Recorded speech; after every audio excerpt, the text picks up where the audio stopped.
सभी छात्रों का आज के लेक्चर में स्वागत है। आज कक्षा 11 का बहुत इम्पॉर्टेंट टॉपिक है जो प्रतिवर्ष परीक्षा में पूछा जाता है। अगर थ्योरी का क्वेश्चन नहीं आएगा तो इस पर न्यूमेरिकल आ जाएगा। क्या टॉपिक आज का हमने लिया है? जैसे वेक्टर एनालिसिस अपना चैप्टर चल रहा था, इसका पार्ट 3 यानी आज का तीसरा लेक्चर है। क्या है? दो वेक्टरों का स्केलर गुणनफल, इसको अदिश गुणन भी कहते हैं। और दूसरा ना, अगला नाम देखो क्या है, डॉट गुणन। यानी कि दो वेक्टरों का स्केलर गुणनफल आ जाए, अदिश गुणनफल आ जाए, डॉट गुणनफल आ जाए, तीनों में ही जो परिभाषा अभी हम लिखेंगे वही आपको लिखनी है। स्केलर गुणनफल, डॉट गुणन, अदिश गुणन क्या होता है ये आप समझ लीजिए। देखिए, एक सूत्र होता है इसका, यहां लिख देते हैं, vector A dot vector B बराबर ए बी कॉस थीटा।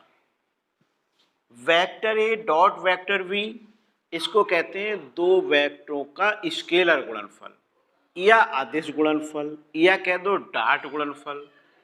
उन वेक्टरों के परिमाणों, जैसे जी ए होता है, ये वेक्टर ए का परिमाण होता है और वी वेक्टर बी का परिमाण है, तो उन वेक्टरों के परिमाणों तथा उनके बीच बने कोण की कोज्या, कॉस का मतलब बने कोण की कोज्या के गुणनफल के बराबर होता है। देखो, मैं इसको एक चित्र भी बना देता हूं तो आपको और क्लियर हो जाएगा। ये देखो, ये दो वेक्टर हैं, वेक्टर ए और वेक्टर बी। ये वेक्टर ए और वेक्टर बी हैं, इनके बीच का कोण ये थीटा है। देखिए, दो वेक्टर, वेक्टर ए व वेक्टर बी के बीच का कोण थीटा है।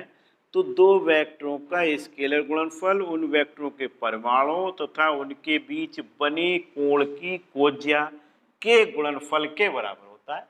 इतनी सिंपल परिभाषा है, लिख देते हैं और अच्छी हो जाएगी। हम आपको लिख के ही दे देते हैं, दो वेक्टरों का स्केलर गुणनफल, स्केलर गुणनफल एक अदिश राशि है, ये भी लिख दो, अदिश राशि है जो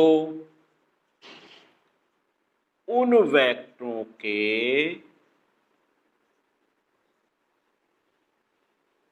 देखो, एक अदिश राशि है जो उन वेक्टरों के परिमाणों तथा उनके बीच क्या बना है, उनके बीच बने कोण, उनके बीच बने कोण की कोज्या, बने कोण की कोज्या। कोज्या का मतलब क्या होता है इंग्लिश में? कोसाइन। कोसाइन, बने कोण की कोज्या के गुणनफल के बराबर होती है, के बराबर होती है। ये परिभाषा इसकी इतनी बड़ी है, बहुत सिंपल। अब क्या लिख देंगे, माना दो वेक्टर, या ऐसे करके लिख दो, यद लिख दो, यद दो वेक्टर या वेक्टरों वेक्टर ए व वेक्टर बी के बीच का कोण,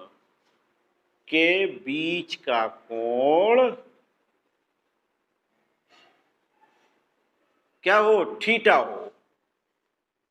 हो, तब देखो, vector A dot vector B, थोड़ा साफ साफ लिखे हैं, vector A dot vector B बराबर ए बी कॉस थीटा। ये सूत्र इसका होता है, इसकी लिखने की जरूरत ही नहीं है। ये बी है, ये देखो आ गया, सूत्र भी आ गया। इस सूत्र पर न्यूमेरिकल भी होंगे, ये फार्मूला है। कितनी सरल परिभाषा है जो हर साल परीक्षा में पूछी जाती है। दो वेक्टरों का स्केलर गुणनफल एक अदिश राशि है जो उन वेक्टरों के परिमाणों तथा उनके बीच बने कोण की कोज्या के गुणनफल के बराबर होती है। बहुत सिंपल। अच्छा, यह दो वेक्टरों ए व वेक्टर बी के बीच का कोण थीटा हो तब vector A dot vector B बराबर ए बी कॉस थीटा हो गया। इतना सिंपल है। अब देखिए इसके बाद इसमें पूछते हैं कि दो वेक्टरों के स्केलर गुणनफल से क्या तात्पर्य है। इसके उदाहरण लिखिए। तो आप उदाहरण भी लिखेंगे। देखो एग्जाम्पल देख लीजिए। एग्जाम्पल उदाहरण क्या होता है, देखो उदाहरण समझ लो आप।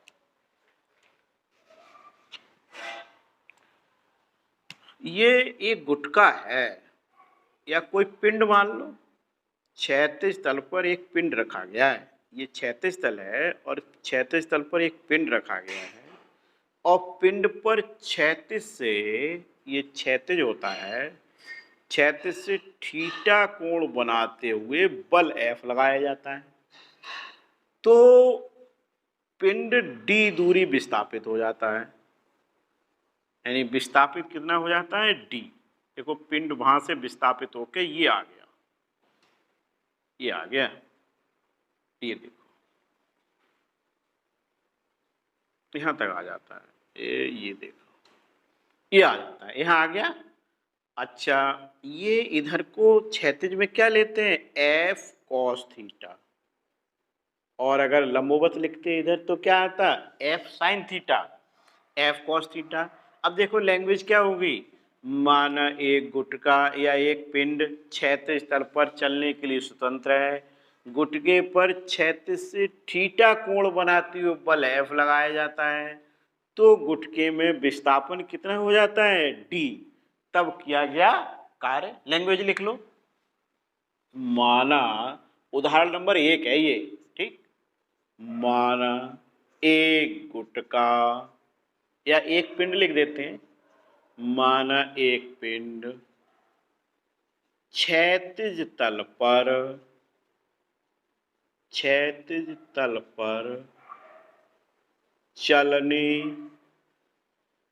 के लिए स्वतंत्र है। यदि गुटके पर या पिंड है, या तो पिंड है, यदि पिंड पर क्षैतिज से कितना कोण, देखो क्षैतिज से थीटा कोण बनाते हुए बल कितना लगा रहे हैं F, बल F लगाया जाता है तो पिंड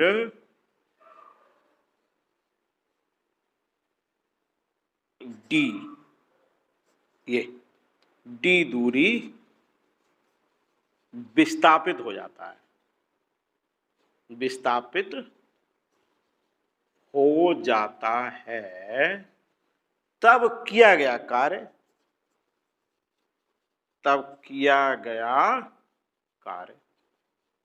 समझ गए क्या बताया। यानी गुटका जो क्षैतिज तल पर चलने के लिए स्वतंत्र है, यदि उस पर क्षैतिज से थीटा कोण बनाते हुए बल F लगाया जाता है तो गुटका कितनी दूरी विस्थापित, तो पिंड कितनी दूरी विस्थापित हो जाता है d दूरी विस्थापित हो जाता है। तब किया गया कार्य। अच्छा, कार्य बराबर सूत्र क्या होता है, कार्य बराबर सूत्र होता है बल गुणा बल की दिशा में विस्थापन। अब बल क्या है क्षैतिज में F cos थीटा, और देखो विस्थापन कितना है d, तो क्या हो जाएगा W बराबर FD cos थीटा, W बराबर FD cos थीटा। अच्छा, स्केलर गुणन की परिभाषा अनुसार अगर इसको लिखें तो क्या आएगा, स्केलर गुणन की परिभाषा अनुसार, देखो स्केलर गुणन की परिभाषा अनुसार जी समीकरण 1 मान ली, और स्केलर गुणन की परिभाषा अनुसार यही लिखते हैं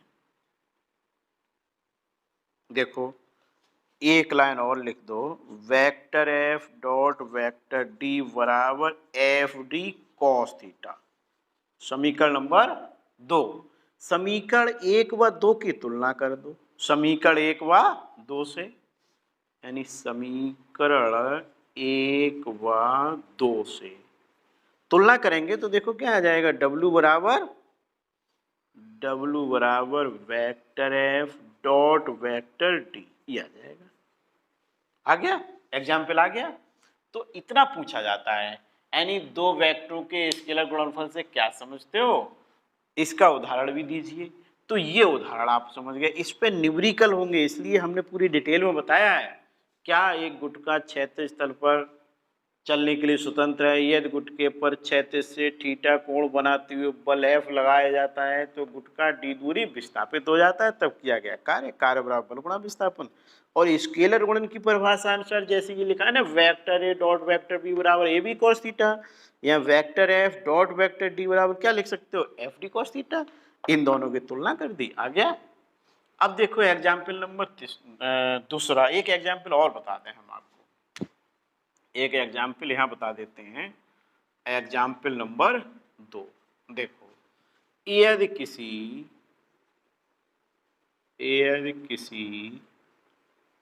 एक समान चुंबकीय क्षेत्र में, यहां से लिखें, यदि किसी एक समान चुंबकीय क्षेत्र में, चुंबकीय क्षेत्र भी लिख दो, बी में कोई तल जिसका क्षेत्रफल ए है, जिसका क्षेत्रफल ए है या ए हो, स्थित है, तब या तो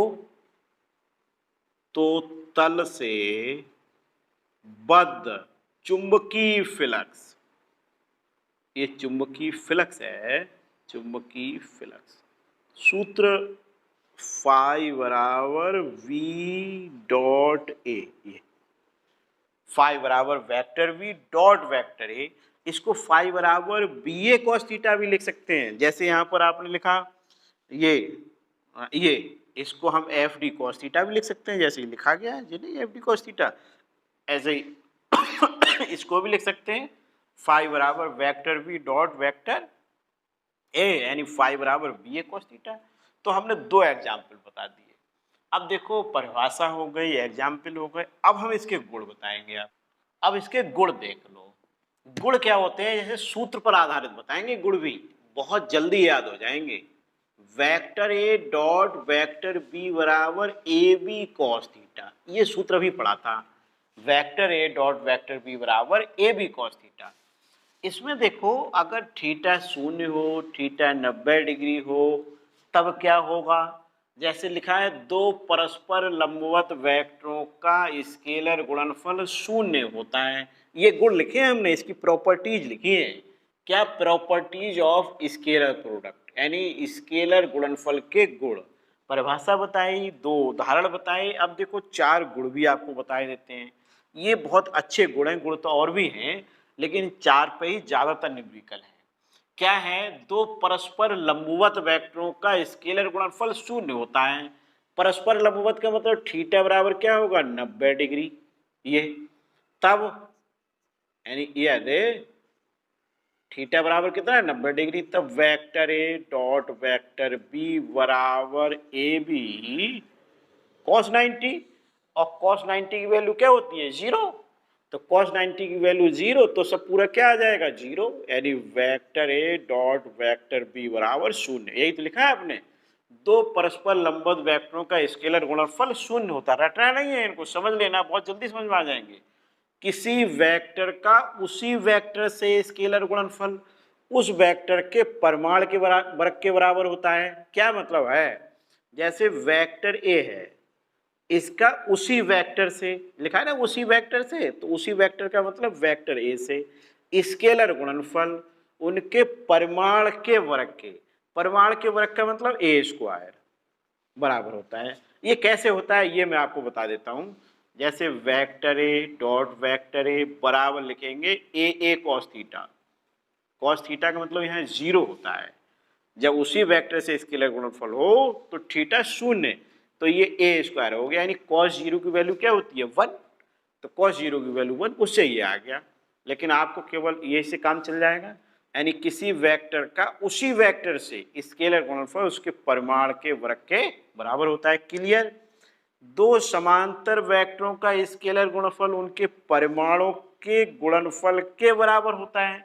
समांतर का मतलब क्या है? उनके बीच का कोण 0 हो, यानी कि वेक्टर ए कौन से दो समांतर वेक्टरों का, यानी वेक्टर ए वेक्टर बी बराबर ए बी कॉस, अब कितना लिख देंगे 0, ये यानी यहां लिख दो यदि थीटा बराबर 0, तब ये आ गया। फिर क्या लिख दें? Vector A dot vector B बराबर ए बी कॉस 0 की वैल्यू 1, यानी दो वेक्टरों का स्केलर गुणनफल उनके परिमाणों के वर्ग परिमाणों के गुणनफल के बराबर होता है। कब होता है? जब दोनों वेक्टर कैसे हो? समांतर, वो समांतर हो। हाँ, ये लिखा है दो समांतर वेक्टरों का स्केलर गुणनफल उनके परिमाणों के वर्ग के बराबर होता है। समांतर हो, बीच का कोण 0 हो। अगर 180 हो, इनके बीच का कोण 180 हो, तो जानते हो क्या हो जाएगा? cos 180 की वैल्यू होती है -1, तो vector A dot vector B बराबर -a भी हो जाएगा। लेकिन इतना ही बहुत है, हमें तो याद करना है, तो ये हो गया। अब देखो एकांक लंबकोणीय वेक्टरों आई जे तथा के में निम्न संबंध होता है। ये बहुत अच्छा है। क्या? जैसे आई डॉट जे, ये एकांक वेक्टर होते हैं, बराबर जे डॉट के बराबर के डॉट आई, ये तो 0 होता है। यानी जो विपरीत हो आई जे के आई, तो इनकी वैल्यू क्या होती है 0। और देखो अगर कहीं ये लिखा हो I dot I J dot J के डॉट के एक जैसे हो, तो इनकी वैल्यू क्या होती है? देखो 1। ये न्यूमेरिकल होंगे इससे, I dot I J dot J के डॉट के की वैल्यू 1। तो हमने देखो 4 आपको गुण पढ़ा दिए। कौन कौन से 4 गुण पढ़ा दिए? दो परस्पर लंबवत वेक्टरों का स्केलर गुणनफल 0 होता है। याद हो गया? समझ में आ गया? यानी लंबवत का मतलब थीटा 90 हो तो देखो 0 हो जाएगा। किसी वेक्टर का उसी वेक्टर से स्केलर गुणनफल उस वेक्टर के परिमाण, यानी ये जो होता है उसको परिमाण कहते हैं, परिमाण के वर्ग के बराबर होता है। ये कैसे आ गया समझा दिया। दो समांतर वेक्टरों का स्केलर गुणनफल उनके परिमाणों के गुणनफल के बराबर होता है। समांतर का मतलब है थीटा बराबर 0 हो, और थीटा बराबर अगर 0 होगा तो vector A dot vector B बराबर ए बी कॉस 0, और vector A dot vector B बराबर ए बी, क्योंकि कॉस 0 की वैल्यू 1 होती है। ए बी का मतलब है परिमाणों के गुणनफल के बराबर होता है। अच्छा, एकांक लंबकोणीय वेक्टरों यानी आई जे के एकांक वेक्टर है, ये में निम्न संबंध होता है।